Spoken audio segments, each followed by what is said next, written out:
In one of a handful of unexpected moments at the 2023 Grammy Awards on Sunday, legendary guitarist and singer Bonnie Raitt won Best Song for Just Like That, which tells the story of a mother who donated her son's heart after he died and her meeting with the man who received it.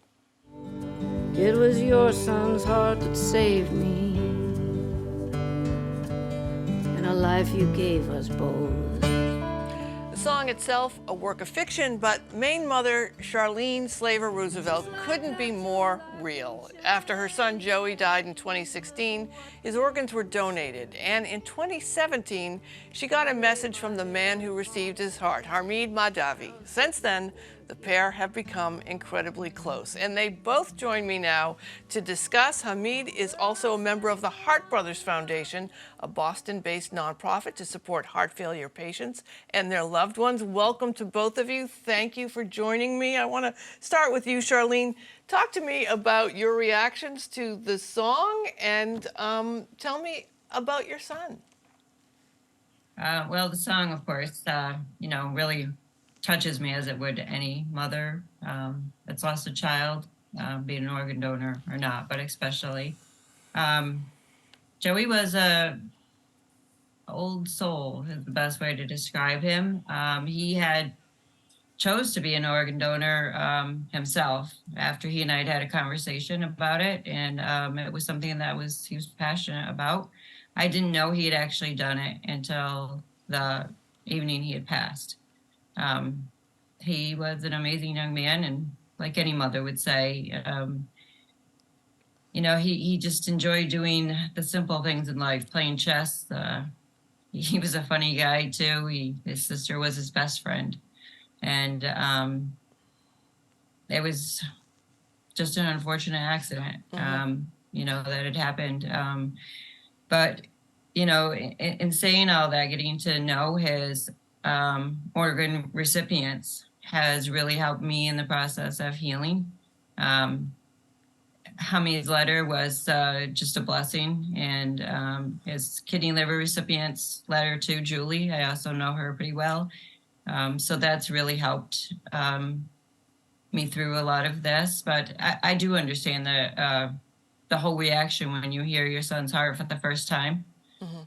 When Hamid had walked me down the aisle and he had hugged me, I remember feeling his heart beating through his suit and just really having a hard time, letting go of him. So Hamid's an amazing man, and I really believe the heart chooses the person, and they are so much alike. Very much alike. Well, let's get to know Hamid a little bit here. Hamid, you had a journey of heart failure and challenges, and luckily you were able to be the recipient of this incredible donation. The journey didn't just stop there, though. For you, it was also about looking to connect with Charlene and the family. But there are understandable obstacles in the way. Talk about what you wanted to do and how you were able to accomplish connecting. Well, just a little bit of background. Once you are laying in bed waiting for that heart or whatever you're doing, waiting for that call,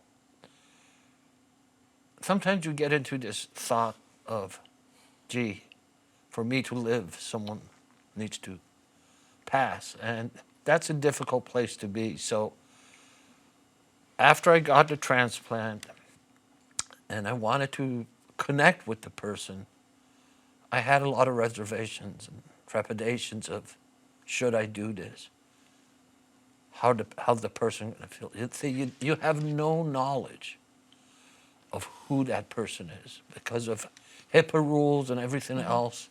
They don't. You're not told any of that, so you're like gambling. What is this person want to hear from me? Am I going to open the old wound? Am I going to create more heartburn for them? Which is the last thing you want to do. I'm a father of 2 children and 3 and 1 on the way grandchildren.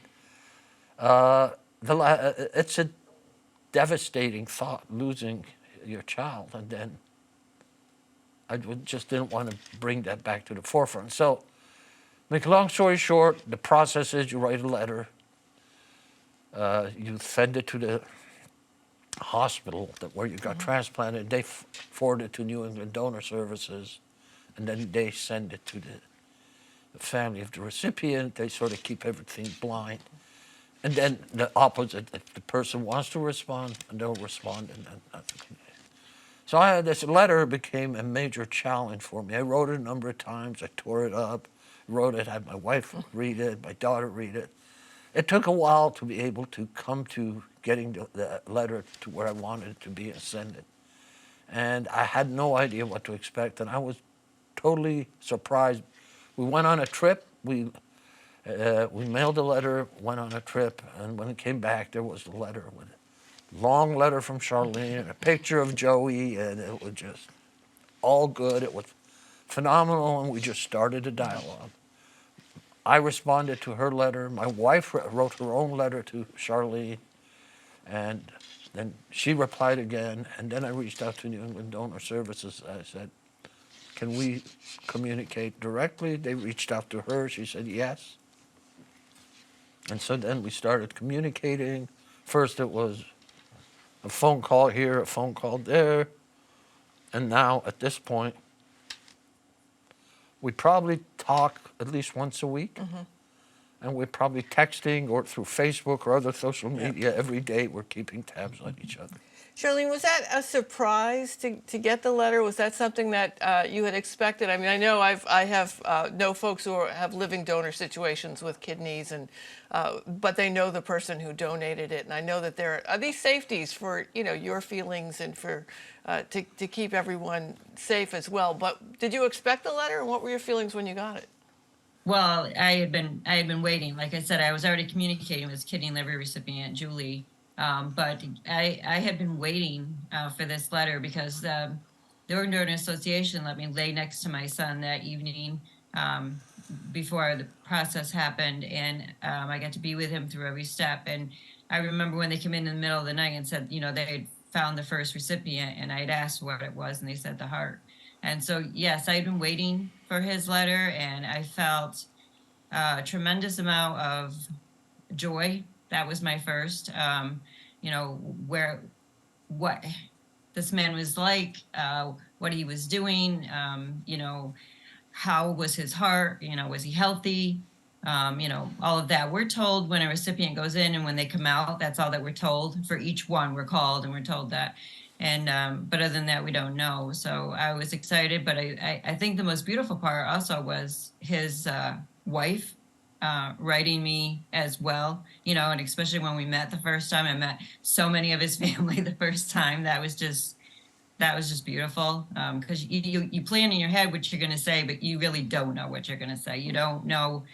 You just don't know. There's a moment of just silence because you just, you don't know. But I remember feeling joy and just wanting to talk to him and wanting to get to know him on a deeper level.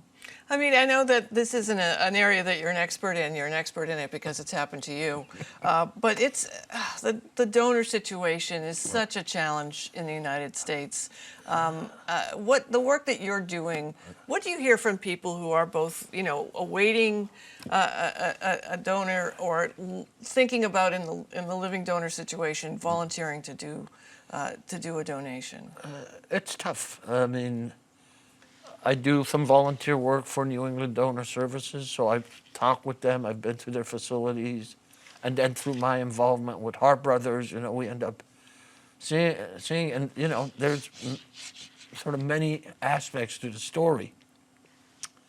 The donors, I think, they do this selflessly, and they want to do that, and God bless them. In the United States, we're trying to get everybody to sign up to be a donor, but people have their reservations, and is it right by my faith? Is it right by my various? And then on the recipient side, especially if it's a past donor, there's a lot of guilt. There's a lot of, because even though in reality you don't control the event or you don't cause the event, but that whole concept of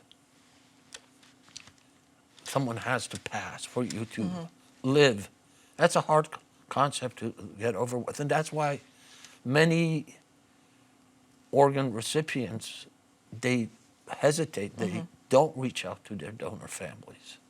Well, the levels of consent, too, through this Right. is also a nice model for all of us. Right. In so many ways. The New England Donor Services does a great job of basically protecting everyone. And I know for Charlene, I try to get on a project with her to figure out who all the recipients of the various organs and tissue from her son were. And we think it was over 35 people who benefited from it.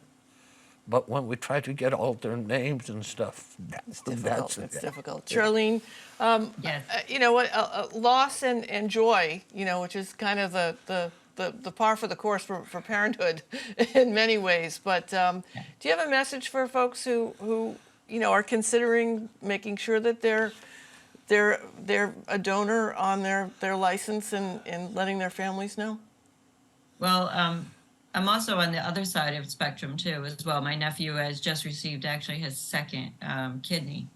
His first, he wasn't interested in communicating with the family, but now that he has gotten to know Hamid and the relationship and all of that, he has a different perspective on that. I think it's a very important thing to do. You know, your relationship with your recipients or whatever may not be what mine and Hamid's is, but I know it changed lives, it touched lives. You know, I think of if my son had not been a donor, you know, Hamid's wife would have been burying him, and Julie would be gone as well. Her husband would be burying her, and that thought just is heartbreaking for me. So, you know, I think it's something that's really personal, but I think there's a lot of stigma out there and miscommunication and misinformation. So I think it's very important that, you know, you research it yourself and you contact the Organ Donor Association and get the true facts, because they're wonderful, like Hamid said, and so is the Hart brothers. So, Well, you know, I I do think- think it's important. Thank you both. You're both wonderful. Appreciate you both joining us. And thanks, Bonnie Raitt, for making the song and giving us an opportunity to share this story. Charlene, Slaver-Roosevelt, Hamid Mahdavi, thank you so much for Thank you. joining us. Thank you.